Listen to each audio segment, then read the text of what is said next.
Open your Bibles, please, to Matthew 13. We continue part 2 of our study in the parable of the soils. The parable of the soils, no? You always call the parable of the sower, but this is really more about the parable of the soils, no? And we are now in part 2.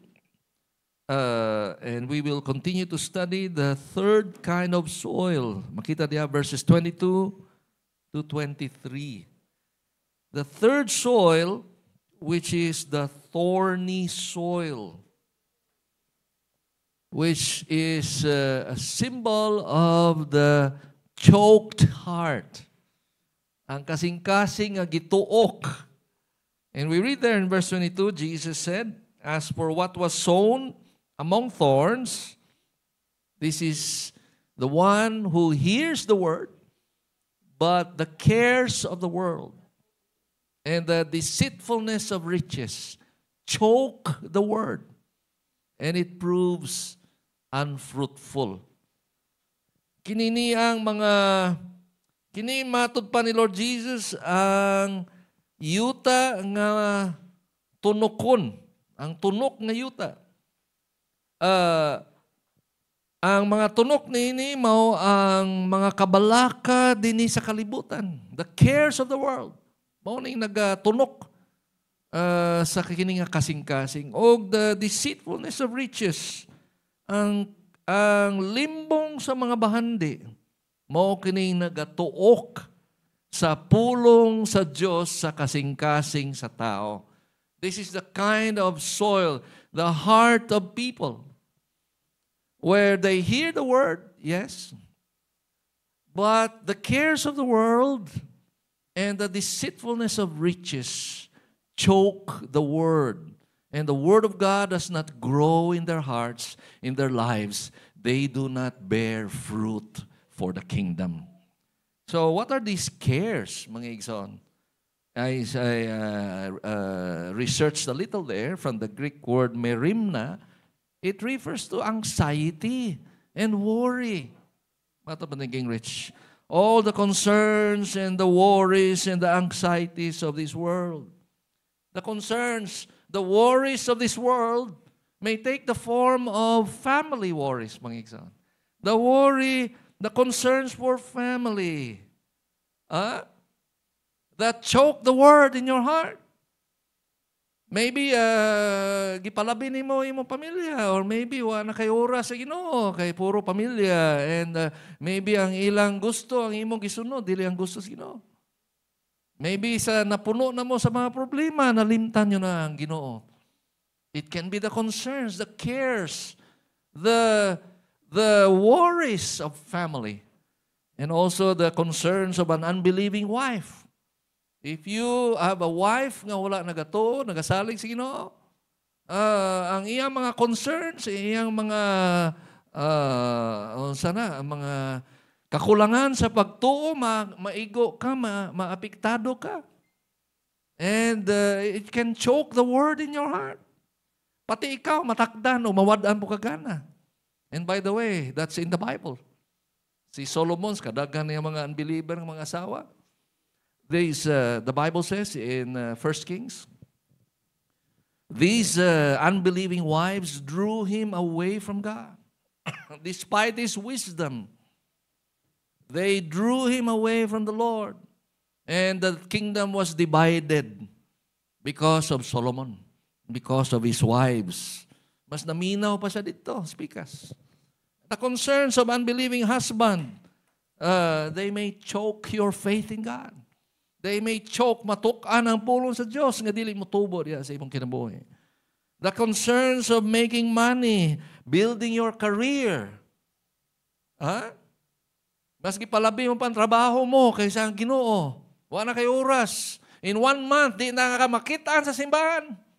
Kay mas gipalabi mo pa ang imong career. Ang mga pangitag kwarta, negosyo nimo, whatever. They choke the word in your heart. And so your life is fruitless. Walay bunga. You cannot bear fruit about the kingdom of God.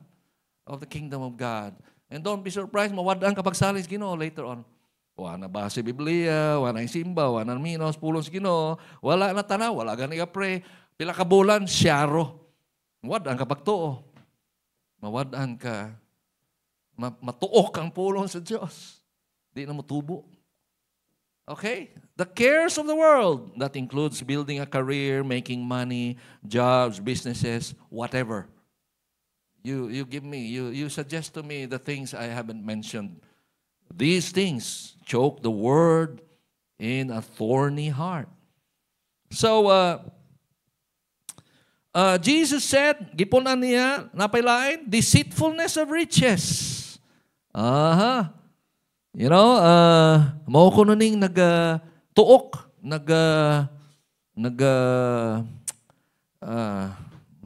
choke sa pulong sa Diyos.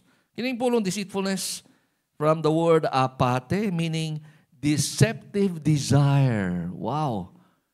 Deceptive desire, and this is caused by the love of money. You know, if you love money, you know, Paul said the love of money, not money, the love of money is the root of all evil.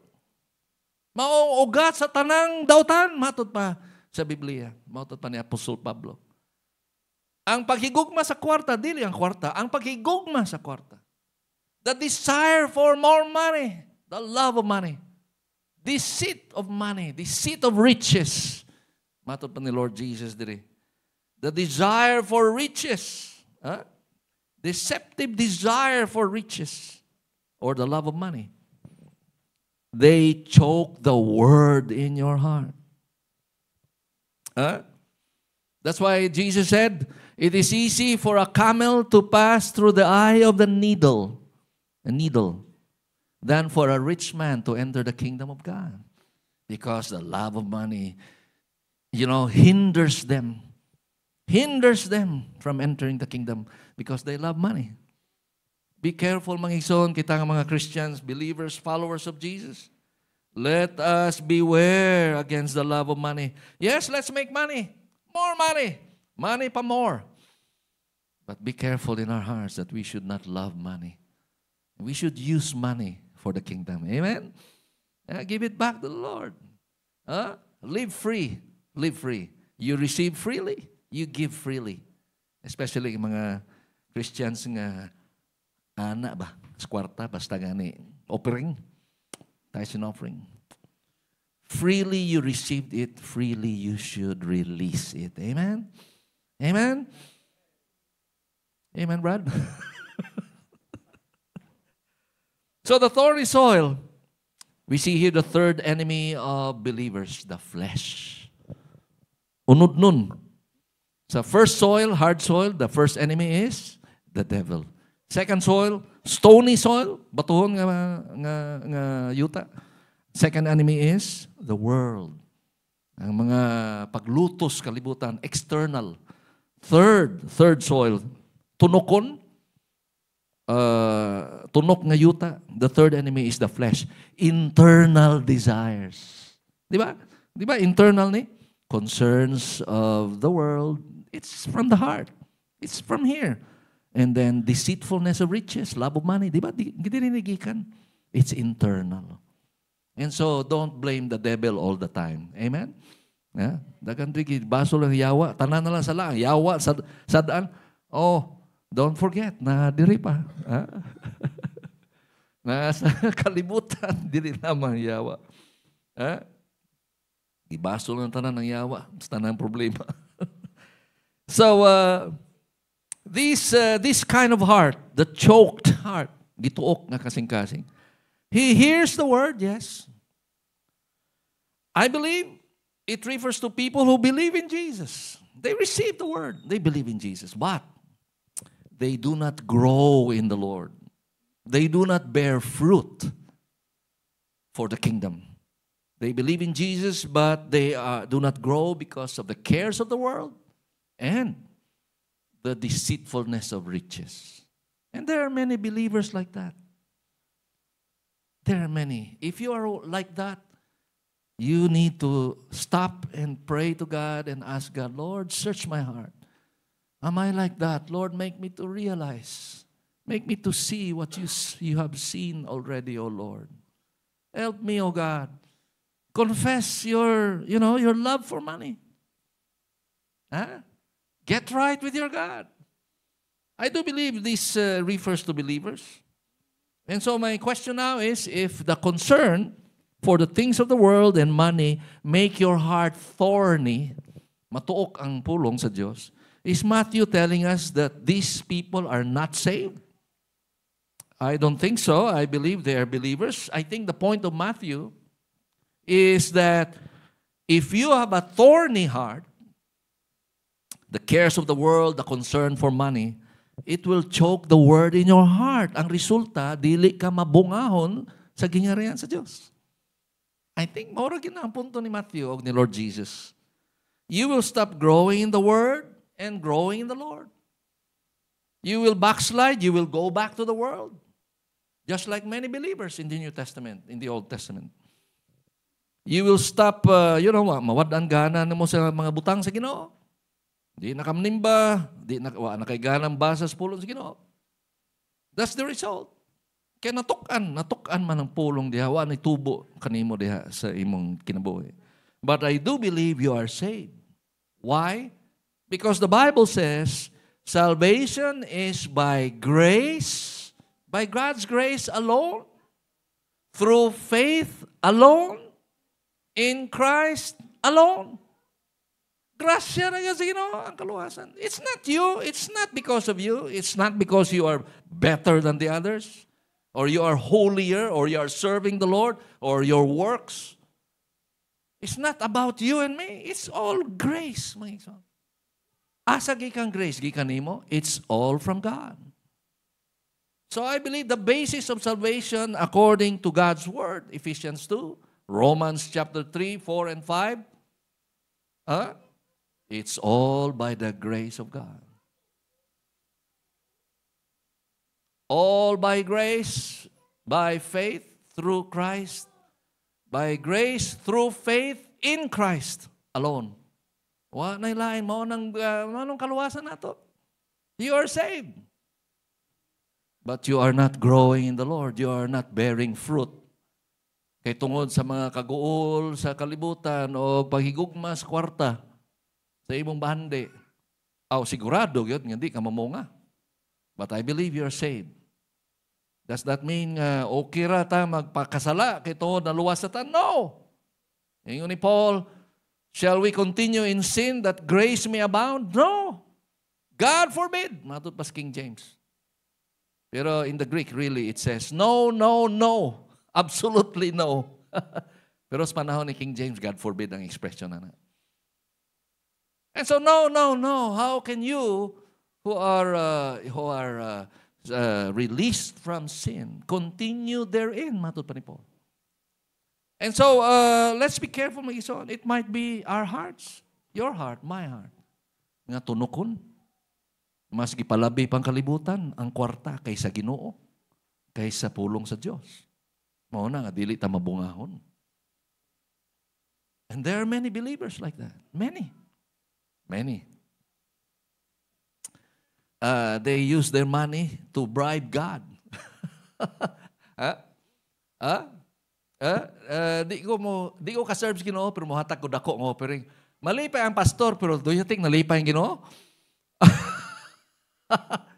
Malipay ang pastor nga dako offering mo pero do you think mo nang giapas ang Ginoo ang imong kwarta? Oh yes, mo na we need the money. We cannot move here without money. We cannot pay the rent, we cannot send the missionaries, plant churches without money. But God doesn't need your money. He wants you to give, but He wants you to give your heart first. He wants your love first for Him.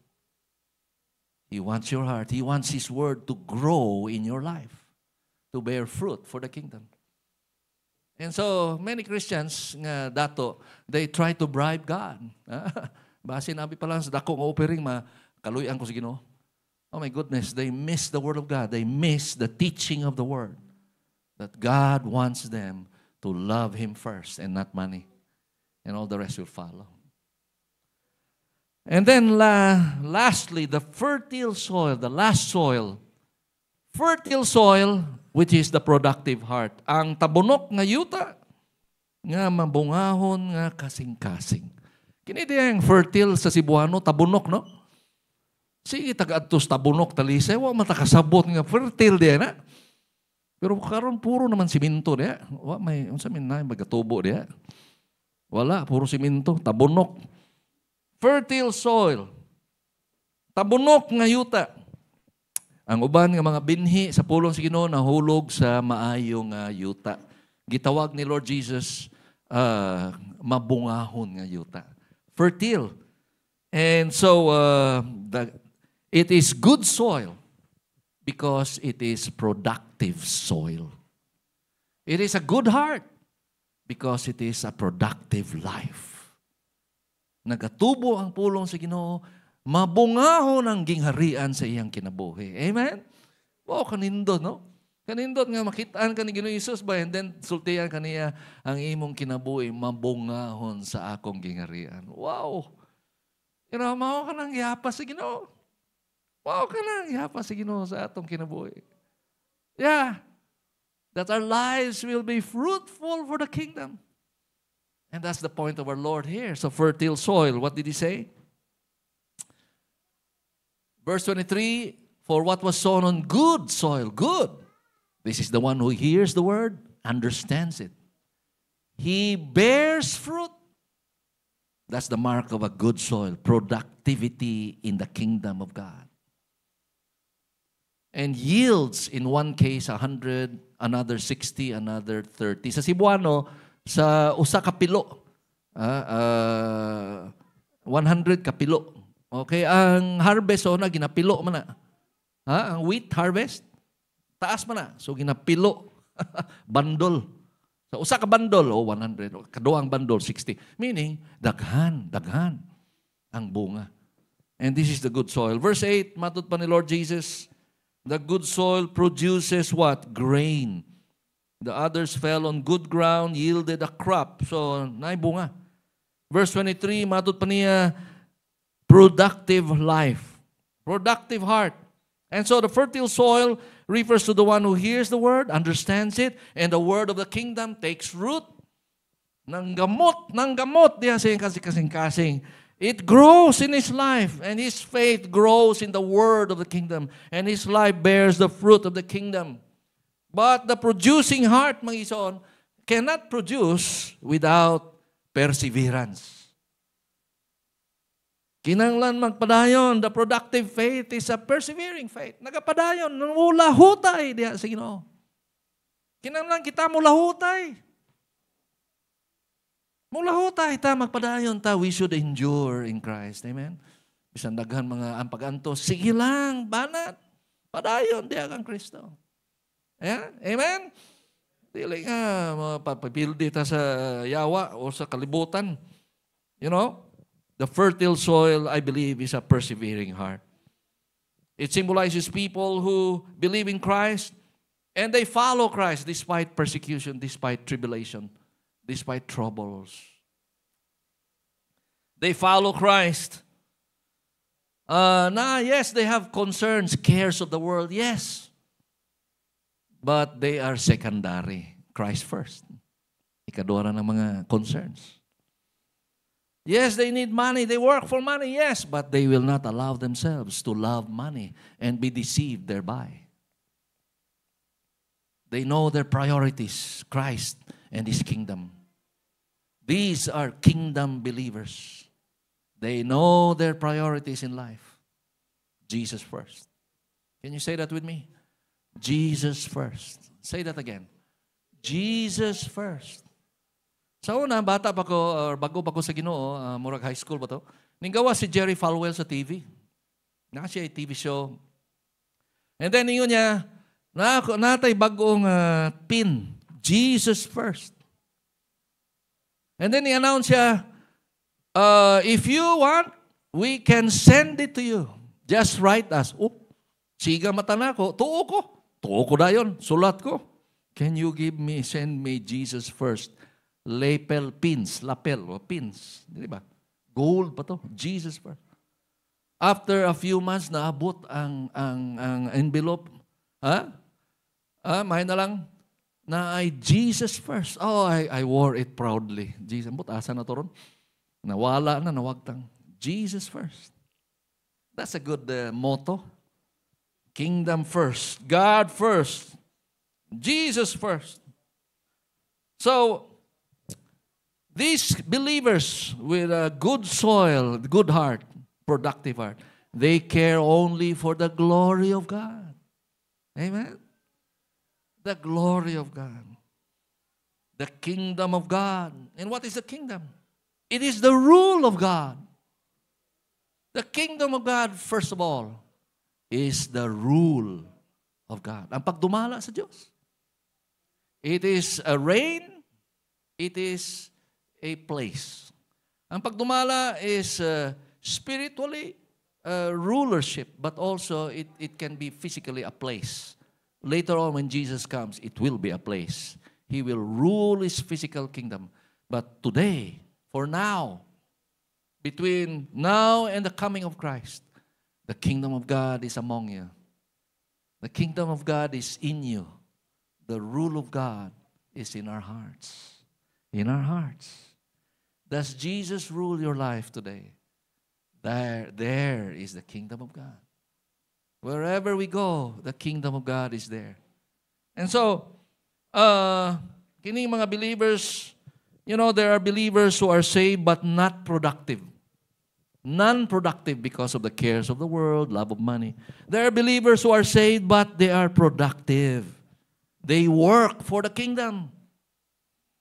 Theirs is not merely a profession of faith but a persevering faith, a productive faith.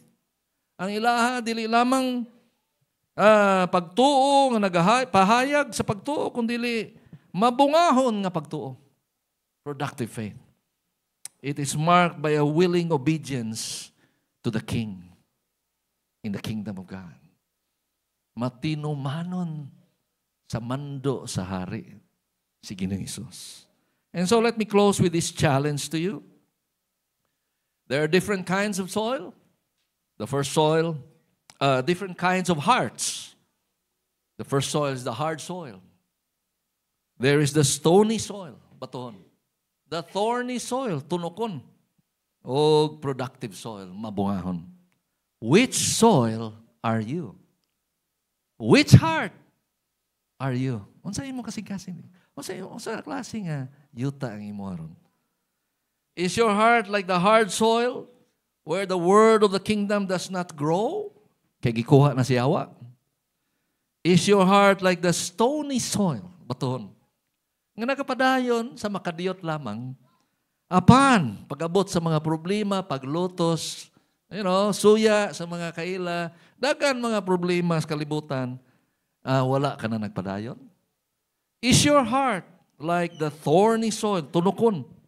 You hear the word, yes, but you are driven away from God by the cares of the world and the deceit of riches, the love of money. Or is your heart like the good soil? The good soil, where you hear the word and you understand it. And then the word, the seed of the word of the kingdom grows and grows in your heart so that it brings forth fruit, the fruit of the kingdom in your life. And you are working for your king, and you're working for the kingdom. He is your priority. His agenda, His purpose, His will, you obey. Is that your life right now? Let's all stand, please, and let's ask the Lord to search our hearts.